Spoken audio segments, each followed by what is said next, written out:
El verbo navega en la palabra y la palabra llega a puerto, al pie de la letra. Comenzamos. Muy buenas tardes, amigos, ¿cómo están? Soy Patricia Velasco y me da mucho gusto estar con ustedes un día más al pie de la letra. Buenas tardes, Víctor Clavellina. Muy buenas tardes. Hola, Galileo Contreras. Buenas tardes, Patricia. Pues estamos en la vuelta número 18 que damos al abecedario aquí en Al Pie de la Letra. Hoy toca la letra D.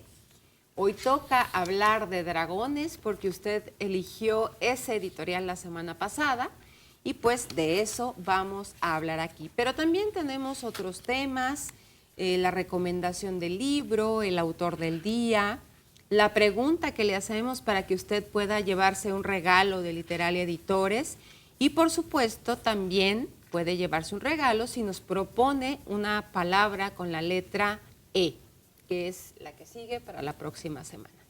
Entonces hay gran variedad para que usted proponga: escalera, entusiasmo, encuentro, etcétera. Usted sabrá. Estamos transmitiendo a través de la multiplataforma de C7. Estamos en la fanpage donde también puede pues, proponernos la palabra o contestarnos más adelante la pregunta que le vamos a hacer. Estamos en redes sociales también, como le digo, en Al Pie de la Letra en Facebook y en nuestros Twitter y en los de la multiplataforma. @Víctor Clave.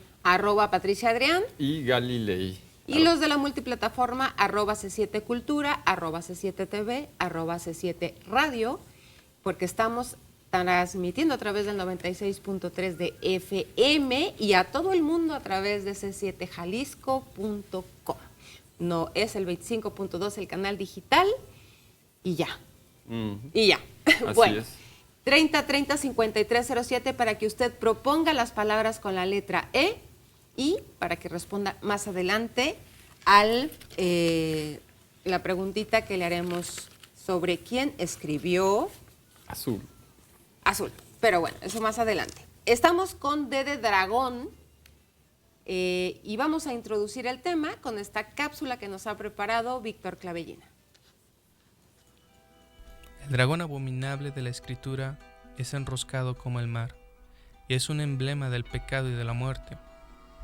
El dragón chino es una respetada y benévola divinidad del aire, aunque las fauces tornasoladas exhalen fuego y carezca de alas en el cuerpo.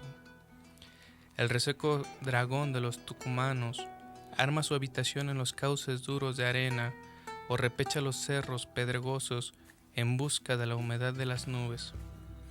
El dragón de las imaginaciones germánicas es distinto. Es el insomne celador subterráneo de un tesoro escondido. No lo posee ni lo aprovecha, lo guarda. Ese empleo es tradicional en la gesta de Beowulf, que corresponde al año 700 de nuestra era. El dragón es siempre apodado el guardián del tesoro, así como la batalla es el juego de las espadas y el mar es el camino de las velas o el sendero del cisne. El dragón viene a ser un condenado, una especie de espíritu elemental vinculado a una pila de metales que de nada le sirve, ni siquiera de argumento para esperanzas. Ya no puede concebir el valor del dinero, el menos material y más abstracto de todos los valores. El dragón, en la cueva que es su cárcel, vigila noche y día el tesoro, ignora el sueño, como lo ignoran los ardientes huéspedes del infierno, cuyos párpados maldecidos nunca se abaten sobre los miserables ojos. Vigila esas monedas inexplicables y esos duros collares que aprieta y no vislumbra en la oscuridad. Alguna vez, solo se trata de esperar unos siglos, el predestinado acero del héroe, Sigurd o San Jorge o Tristán, penetrarán en la sórdida cueva y lo acometerá, lo herirá de muerte y lo salvará.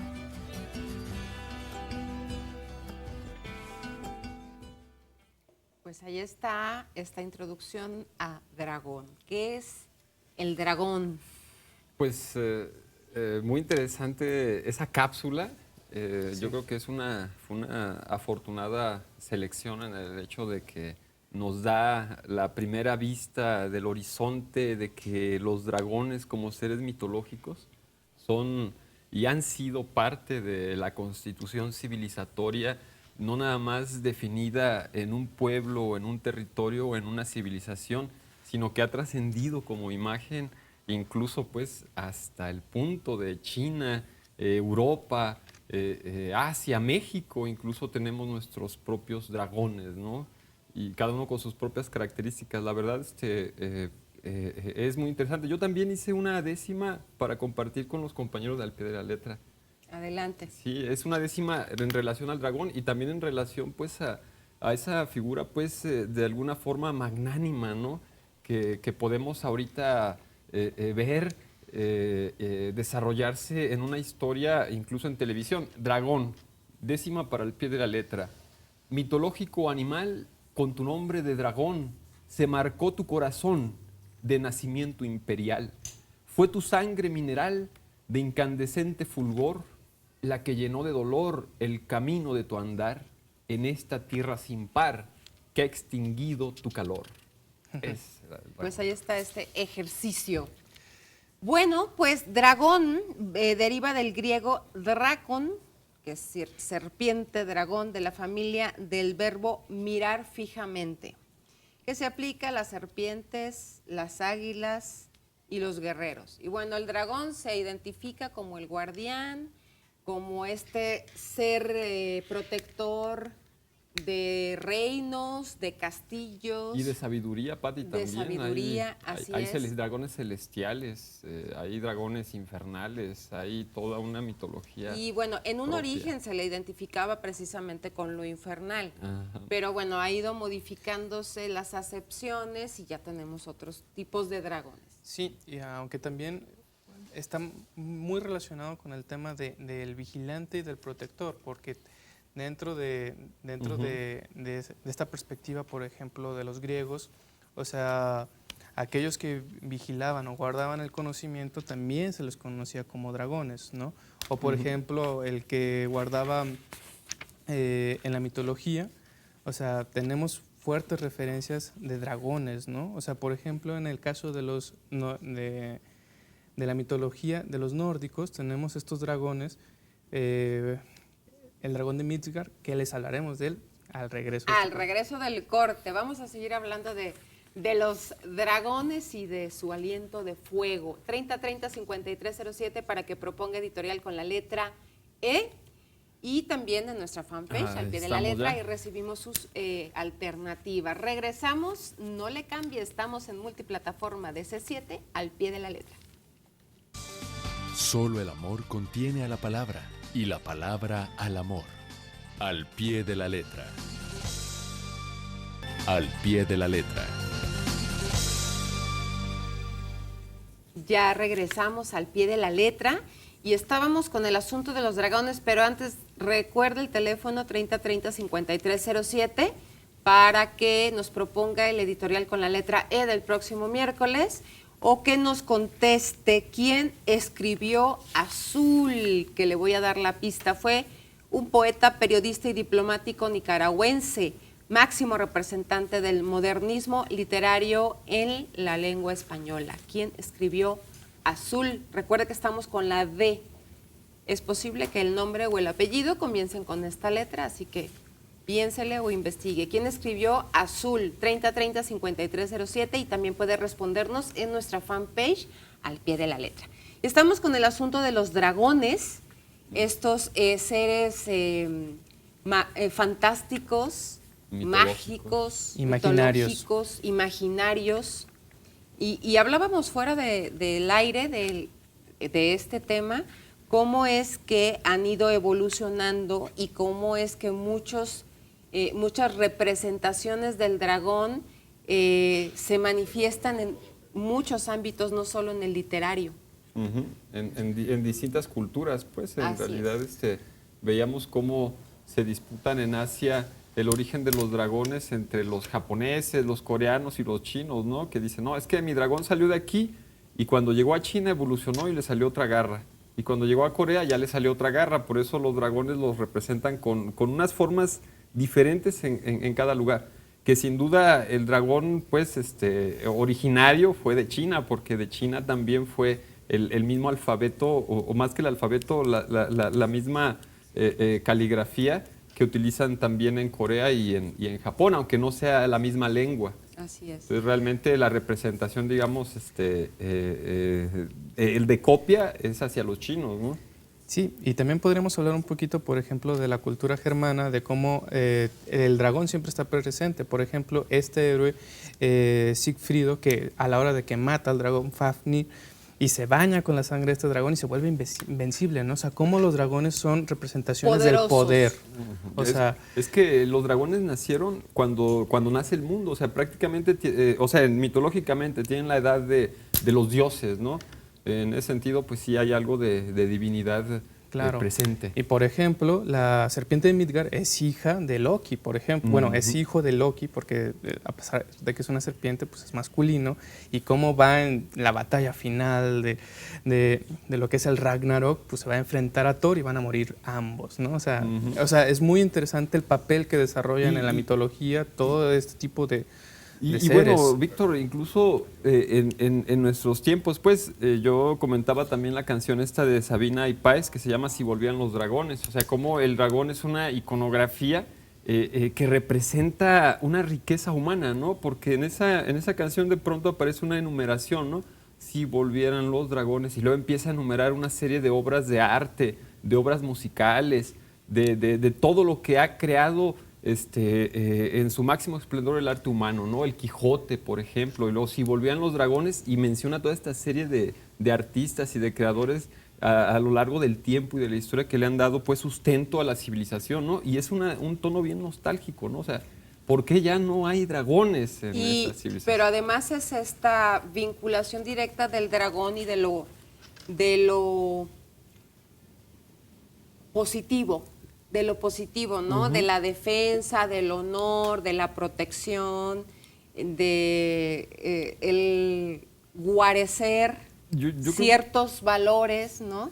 Que son humanos, sí, finalmente. Yo creo que representa como todo lo malo y lo bueno, por lo mismo es como un reflejo, ¿no? de lo mismo humano, ¿no? Entonces por eso tienen también sus condiciones de bondad o de maldad o sus situaciones circunstanciales, o sea, son seres que de algún modo pues también nos llegan a reflejar o llegan a reflejar ciertas como aspiraciones, ¿no? Al poder, al fuego, o sea, hay símbolos sin duda universales. Y vinculándonos un poquito más con la cultura actual, o sea, vemos representaciones, por ejemplo, en estas animaciones, por ejemplo, de Cómo entrenar a tu dragón, que ha sido famosísima y que le encanta a los niños. Juego de Tronos, por ejemplo, donde vemos representaciones de dragones. Y bien interesante porque son representaciones que tienen que ver precisamente con el poder, o sea, el dragón siempre a un lado del poder, siempre del gobernante, ¿no? De alguna manera esa forma de dominio que pues también o protegiendo al débil también.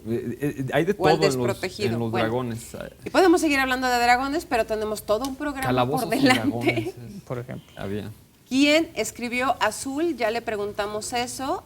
Ya tenemos nuestra primera respuesta a través de la fanpage. Esaú Navarro responde correctamente y propone Esaú como palabra. Bueno, pues ahí está nuestra primera palabra. Aquí voy a empezar a anotar las palabras, que esta es la primera. 3030-5307 es el teléfono al que usted puede proponer la palabra con la E para el próximo miércoles. Y también respondernos quién escribió Azul. Por lo pronto, Esaú, ya tienes un regalo de Literalia Editores.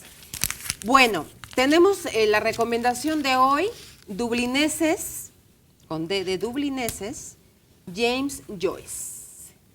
Es una colección de 15 relatos, estos cuentos. Unos cuentos, la verdad, estupendos, ¿no? Aparentemente, cuando uno entra con Dublineses, cuando menos la primera vez que yo entré en esta obra, me pareció un tanto duro, difícil encontrarle pues un sentido, pero eso fue hace muchos años, ¿no? O sea, la he vuelto a leer y se pueden ver y se pueden precisar cómo y con qué maestría James Joyce logra dibujar no solo el aspecto atmosférico de Dublín, sino también el aspecto cotidiano de unas ciertas clases sociales sobre todo media, ¿no? En la cual expresa y manifiesta, pues, pues, como sus ambiciones, sus necesidades y sus frustraciones.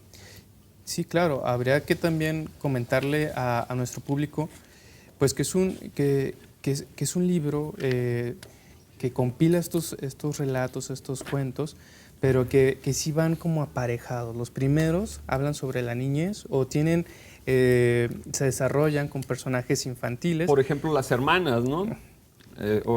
Por ejemplo, este niño que se enamora de la hermana de su amigo y que le quiere ir a comprar un dulce, regalo, ¿no? Ahí a una feria, es árabes, ¿no? Sí, a un bazar. A un bazar de árabes. Ajá, y entonces, y al final no lo logra, pues, por ejemplo, ¿no? Es que esos finales, Víctor, son los que de pronto me sacaban del carril.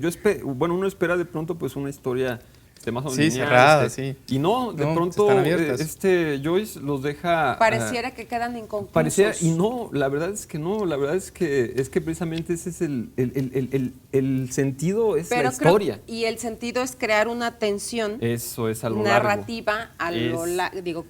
A lo largo de todos los 15 relatos, ¿no? Y ese finalmente tienen que ver mucho con el estilo que establece Joyce del monólogo interior. Sí, sí. Y creo que son como las... Todo está narrado en sentido indirecto y con diálogos. Ahí Así es. Y hay un ambiente nostálgico de la vida cotidiana. Creo que va impregnado de todo el ámbito social que se establece. Las aspiraciones, por ejemplo, de escritores. Los personajes. Cuando se encuentran dos escritores que uno tiene un hijo, ¿no? Y le dice, pues yo estoy aquí atrapado, ¿no? Y el otro ya había viajado y había ido y decía, pues yo pues me voy a casar pues con una judía rica. O sea, y el tipo de pronto dice, voy a escribir un poema. Y se pone a escribir un poema y empieza a llorar el niño. Y dice, no puedo escribir nada, el niño está llorando. Le grita al niño y el niño empieza a gritar más. Llega la mujer y le hace ahí lo que se dice un pancho, ¿no? O sea, y ahí se acaba.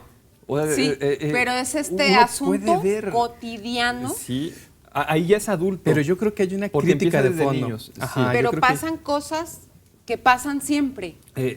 Sí, pasan cosas que pasan siempre, pero la maestría... Te está contando el día a día de yo creo que tú tienes razón, Pati, y por eso, en que la maestría de la obra está en la tensión narrativa que logra Joyce a lo largo porque además de la economía, cuento, ¿no? Y la economía de palabras. No hay tanta economía de palabras, ¿eh? Yo creo que sí, excepto en los diálogos. No hay nada de economía de palabras. La verdad, si estuviera usando economía de palabras, agarraría una acción y la desenvolvería hasta el final sin hacer tanto rodeo. O sea, Joyce no es... de repente bueno, siento a él que se utiliza... lo parece que sí. De repente yo siento pero... que hay muy pocos elementos y con muy pocos elementos te logra desarrollar todo un panorama bastante completo. Sí, pero no es económico en el uso del lenguaje, o sea, se extiende. Bueno, entra como si agarraras una lupa de pronto en el personaje y en sus acciones y entras a ver hasta el tejido de su ropa. Sí. Eso no es económico en el sentido del lenguaje. Bueno. Sí, pero es muy bueno, la verdad, o sea... Y retomando un poquito el tema de esto, de mantener esa atención a lo largo de todo el texto, creo que el tema de que inicie con la niñez, después llegue a la juventud y después llegue a lo que es la adultez y termine con este tema, bueno, con su último relato que es Las Muertes o algo así, no me acuerdo ahorita bien del título. Que para que veas que no es económico, Víctor, ese último texto es enorme. Pues, ese se considera enorme. Casi novela corta. Sí, ese sí. Bueno, pues ahí está la recomendación, Dublineses de James Joyce, para que usted lo busque en la red, porque está disponible. Algunos de los... relatos. Todos los relatos están disponibles en PDF. Juntos y despegados, ahí están todos. Bueno, le voy a dar una pista más de quién escribió Azul. Es posiblemente el poeta que ha tenido una mayor y más duradera influencia en la poesía del siglo XX en el ámbito hispánico. Es llamado Príncipe de las Letras Castellanas, nada más. ¿Quién escribió Azul? ¿Estamos en la D? ¿O es el nombre o es el apellido? Pero yo sé que usted sabe, así que llámenos 3030-5307 o en la fanpage Al Pie de la Letra. Regresamos con música. No le cambie, seguimos Al Pie de la Letra. Estoy de acuerdo que no hay... Ojos de sal, de azúcar, para leer la vida. Al Pie de la Letra. Continuamos la travesía contigo, al pie de la letra. Ya regresamos. Nos llama Alicia Bermúdez, dice que propone la palabra espíritu. Ahí está. Esta propuesta responde correctamente. Alicia, tienes un regalo de Literalia. Y dice, ¿dónde puedo encontrar el libro Amazónicos o Amazonas? Ah, caray. ¿De quién? ¿Qué autor? Pues yo creo que el título suena como esos libros pues de saga, que en Gonville hay muchísimos, pues de... O No, Gandhi. no, Alicia, vuélvenos a llamar y nos dices de qué autor. José Luis Rosales propone la palabra excelencia y no, José Luis, Ernesto Cardenal no es el autor de Azul. Recuerda que estamos con la D. Pero también es poeta, ¿verdad? También es Sí. poeta, pero no es el autor. Así que vuélvenos a llamar, José Luis, para que, de todas maneras, como ya propusiste la palabra excelencia, pues ya tienes un regalo. Así que si quieres volvernos a llamar para responder correctamente, adelante. Federico Velasco nos felicita y a todo el staff de C7 y propone Eurípides de palabra. Eurípides será, ¿no? Eurípides, sí. Eurípides. Que no es una palabra, es un personaje que está muy interesante. Es una también. palabra que se refiere a un personaje. Ajá. Mario Robles responde correctamente. Bueno, a un autor. Y propone estanquillo. Ah, mira, ya la tenía acá arriba. Ujú. Bueno, pues yo creo que ya tenemos Esaú, espíritu, excelencia, Eurípides y estanquillo. Estanquillo me gusta. Europa. Hay Edipo. muchas, hay muchas. Edipo, 3030-5307 para que usted proponga la palabra o de una vez ya Elemento. vote por estas. Esaú, espíritu, excelencia, Eurípides o estanquillo y también en la fanpage. Elemento. Vamos con la D de desaparecido con Manu Chao. Ya regresamos. Jesús Ortiz nos llama y dice que el autor de Azul es Hugo Chávez. No, no es. Sigan llamando 3030-5307 y en la fanpage al pie de la letra para que nos digan quién escribió Azul. Fíjense que este autor continuó experimentando con nuevas formas poéticas e incluso llegó a tener un libro listo para su impresión que iba a titularse Epístolas y Poemas. Este segundo libro no llegó a publicarse hasta 1888, en que apareció por fin con el título Primeras Notas. ¿Quién escribió Azul? 3030-5307 y en la fanpage al pie de la letra. Alcanzamos a empezar con nuestro autor de hoy, que es con D de Díaz, Salvador Díaz Mirón, nacido en el puerto de Veracruz el 14 de diciembre de 1853 y murió ahí mismo el 12 de junio de 1928. Su nombre de bautizo fue Salvador Antonio Edmundo Espiridión y Francisco de Paula Díaz Ibáñez. Fue un poeta mexicano, precursor del modernismo y trabajó como periodista y profesor. Como político fue diputado de oposición en la época de Porfirio Díaz, a quien posteriormente apoyó, incluso en la celebración del centenario de la independencia, donde lo alaba en un poema dedicado a Miguel Hidalgo. Su inicial grandeza acredita de sabia tu proeza. Hijo del periodista y político que fue gobernador de Veracruz, Manuel Díaz Mirón, siguió los pasos de su progenitor, pero con fuerte inclinación hacia las letras, y su madre fue Eufemia Ibáñez. Salvador fue un precursor del modernismo. Su obra poética se divide en 3 etapas. La primera abarca de 1874 a 1892, la segunda de 1893 a 1901 y la tercera de 1902 a 1928. Realizó sus estudios de forma irregular en Jalapa. En 1865 entró al seminario, donde estuvo más de un año. Volvió a Veracruz y a los 14 años se inició en el oficio de periodista. 14 años. ¿Sí? Así es. En 1872 su padre lo envió a Estados Unidos para alejarlo de sus malas amistades. Cuando volvió ya hablaba inglés, francés y tenía nociones de latín y de griego. En 1874 empezó a interesarse en la poesía. Años después, en 1876, cuando escribía el periódico El Pueblo, se autoexilia a los Estados Unidos por razones políticas. A su regreso, colaboró para diversas publicaciones y dirigió El Veracruzano, que era propiedad de su padre, El Diario y El Orden. José Antonio Rojas, que era su gran amigo, lo impulsó a que también se hiciera de una carrera política. En 1878 fue diputado en la legislatura del Estado con sede en Orizaba. Temperamental y sumamente violento, aficionado a las armas y la cacería, admirador de los duelos para lavar el honor. A los 25 años, en una balacera sufrió una herida en la clavícula que le inutilizó el brazo izquierdo. Esa lesión le crearía complejos y resentimientos. Se dice que a quien lo lesionó, Martín López Luchichi, lo retaba a duelo incluso años después del incidente. El poeta manco se identificaba con Lord Byron, que era cojo, y con Miguel de Cervantes Saavedra, que también era manco, a quienes les dedicó sendos poemas. Fue célebre su duelo contra Migoni, en el cual éste salvó la vida porque la bala dirigida a su corazón fue desviada por una cartera. Su primera etapa poética se enmarca en la corriente del romanticismo, y a ella corresponden obras como Oda a Víctor Hugo, a Gloria, Voces Interiores, Ojos Verdes, Redemptio, entre otras. Esta etapa está marcada por el doble influjo de Gaspar Núñez de Arce y Víctor Hugo. Famosa es su frase del poema A Gloria, que dice: hay plumajes que cruzan el pantano y no se manchan. Mi plumaje es de esos. En 1874 fueron incluidas algunas de sus piezas literarias en la antología titulada El Parnaso Mexicano. Durante su encarcelamiento en 1895 escribió poemas como El Fantasma, dedicado a Jesucristo, y La Oración del Preso. Regresó a Jalapa, donde pasó uno de sus periodos más tranquilos y fecundos. En 1900 volvió a la Cámara de Diputados. En 1901 publicó Lascas y donó sus 15,000 pesos de regalías para equipar la biblioteca del Colegio Preparatorio de Jalapa.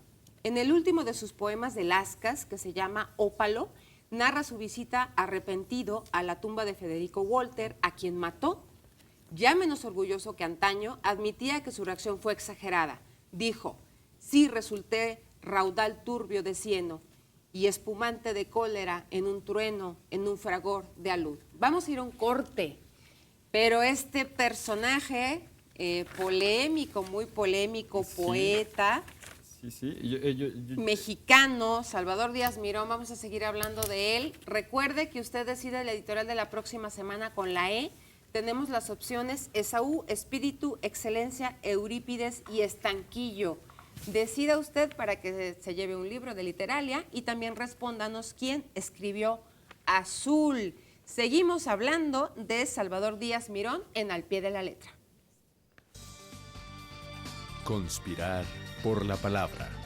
Al pie de la letra. Ya regresamos al Pie de la Letra. Federico Velasco nos vuelve a llamar, responde correctamente y esta es muy buena, propone etimología. La estoy apuntando. Federico, ya tienes un regalo de Literalia. Tonatiu Rivera responde correctamente. Ya saben que los que responden correctamente o proponen el editorial para la próxima semana se llevan un regalo de Literalia que pueden recoger de hoy miércoles hasta el próximo miércoles en horario de oficina con una identificación. Es un libro de la colección de Literalia Editores. Y estábamos con este polémico veracruzano, poeta, político, Salvador Díaz Mirón. Y estábamos con que en 1900 volvió a la Cámara de Diputados. Pues sí, Díaz Mirón es muy interesante porque es un poeta que si habláramos en términos ideológicos, podemos decir, es un poeta de derecha. ¿Y por qué es un poeta de derecha? Y eso es lo más interesante. Porque, bueno, independientemente de que su poesía se tratara pues un tema pues espiritual, un tanto oscuro, de pronto, turbio, pues en su vida cotidiana, bueno, y en su poesía incluso también se llega a echar de ver la manera en la que despotrica o en la que trata o en la que relega a los, digamos, a las clases inferiores, castas de alguna forma en esos momentos. Habla mal de cambujos, habla de pronto hace versos que hablan de las masas o de lo vulgar de la gente, de los mercados. Es un poeta, es un escritor, es un intelectual, es un político que apoyó a Porfirio Díaz, que apoyó a Victoriano Huerta, y que sus problemas políticos básicamente estuvieron en razón de un criterio ideológico que determinaba de alguna forma pues una condición de derecha absoluta. Eso sin duda. Y bueno, mató, por eso estuvo en la cárcel, mató a varias personas. Les digo que multifacético porque en términos personales, quizá por mi estructura mental, no me macha un poeta que mate.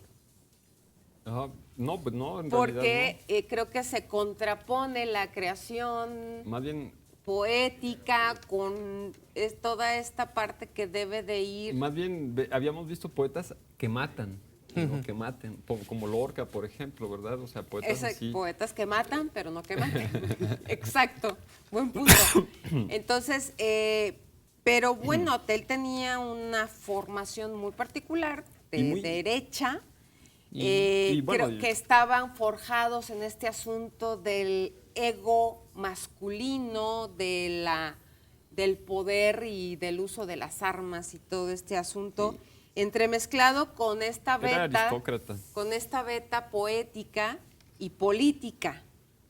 Es un personaje interesante. Y pues sus restos descansan en la rotonda de los personas ilustres de la Ciudad de México. Así es. En 1941 se publicaron sus poesías completas. Sí, y que no son muchas en realidad. ¿No? O sea, vivió en ese sentido más su vida, ¿no? que la del poeta. Fíjate que publicó en Estados Unidos, publicó en París. París también. En 1900. Sí. Y después, un año después en Jalapa, publica precisamente Lascas, que es considerado su principal obra. Pues la única, se puede decir, en ese sentido que él publicó. Y bueno, pues su poesía es métrica, es rítmica y es un preludio a lo que va a ser el modernismo latinoamericano. Digamos que pone la primera piedra de una forma de representar pues sus ideas o sus formas poéticas que van a agarrar después una tendencia y una velocidad hacia el modernismo, precisamente con este autor que estamos nosotros ahorita requiriendo su nombre a través de Azul, ¿verdad? Así es. De hecho, díganos quién escribió Azul. Sí. Tenemos una participación en el Face de Francisco Silva, propone Edipo, Electra, así, que es una luna. Eucalipto. Ajá. Ya son muchas opciones. Yo creo que ya cerramos ahí. Esaú, Espíritu, Excelencia, Eurípides, Estanquillo, Etimología, Edipo, Electra y Eucalipto. Y tenemos algún todo eso, algún poema de Salvador Díaz Miró. A ver, vamos a escucharlo. Bueno, este es de los más famosos y es a gloria, tiene incluso su anecdotario. No voy a leer todo porque son muchas estrofas, unas 4. No intentes convencerme de torpeza con los delirios de tu mente loca. Mi razón es al par luz y firmeza y luz como el cristal de roca. Semejante al nocturno peregrino, mi esperanza inmortal no mira el suelo, no viendo más que sombra en el camino, solo contempla el esplendor del cielo. Vanas son las imágenes que entraña tu espíritu infantil, santuario oscuro. Tu numen, como el oro en la montaña, es virginal y por lo mismo impuro. A través de este vórtice que crispa y ávido de brillar, vuelo o me arrastro, oruga enamorada de una chispa o águila seducida por un astro. Ahí está. Bueno, pues vamos a escuchar musiquita como para ir a dormir. Se llama Duerme, con D de Duerme, Negrito, con Mercedes Sosa. Si no alcanzamos toda la canción, la dejamos en fondo para terminar el programa. Me encanta esa canción bueno, todo lo que de Mercedes Sosa me gusta, pero Duerme, Negrito es particularmente hermosa. Bueno, ¿quién escribió Azul? ¿Ya saben? 3030-5307, aún alcanza a llamar y también para que decida cuál va a ser el editorial de la próxima semana. Esaú, Espíritu, Excelencia, Eurípides, Estanquillo, Etimología, Edipo, Electra o Eucalipto. Todo eso. Y quien escribió Azul en España, la poesía de este autor fue reivindicada en los años 60 por el grupo de poetas conocidos como los Novísimos y muy especialmente por Pere Grimferrer, quien tituló uno de sus libros en claro homenaje al nicaragüense, Los Raros. ¿Quién escribió Azul? Yo sé que usted sabe. Y en segundo lugar quedó la semana pasada la palabra desayuno. El desayuno, pues ya sabemos que es la primera comida del día, siempre que sea por la mañana. El nombre deriva del hecho de que uno no come mientras duerme. Desayuno. Por lo que al levantarse por la mañana se encuentra en ayunas y se rompe este ayuno al tomar la primera comida del día. Desayuno. En otros idiomas, como el alemán o el japonés, significa simplemente comida de la mañana. Desayuno Bien. porque es castellano, es español, bueno. Sí. Pero ya en otros idiomas es lo primero que te comes después de despertar. Sí. Y tenemos citas de Don Quijote. Don Quijote, celos, cuchillo de la más firme esperanza. Oh envidia, raíz de infinitos males y carcoma de las virtudes. Y luego dice, aún entre los demonios hay unos peores que otros, y entre muchos malos hombres suele haber alguno bueno, menos mal. Así es. ¿Y un anuncio, Pati? ¿Sí? Adelante. Mañana, pues Rafael no pudo venir hoy, pero mañana seguro va a estar allá. Vamos a estar esperándolos en el Museo de la Ciudad a las 8 de la noche en Café con Letras. Nos va a acompañar los poetas Leticia Cortés, Gustavo Íñiguez y un grupo musical muy interesante, neofolk, algo así, que se llama Mezcla. Que no, Pues no ahí falten. está, no se lo pierdan, mañana Café con Letras en el Museo de la Ciudad. En el Museo de la Ciudad. Ahí está Café con Letras. Gracias, Víctor Clavellina. Ya Muchas nos va- gracias. Oigan, espérense, ¿cuál va a ser el editorial? Que elija el staff. ¿Eh? Que elija el staff. Que elija el staff. Estanquillo. Muy bien. ¿Y en segundo lugar? ¿En segundo lugar? Edipo. Ahí está. Va. Gracias, Galileo. Hasta la próxima. Yo soy Patricia. No hemos dicho ¿Quién el escribió autor. Azul? Rubén Darío. Darío. Gracias. Bye.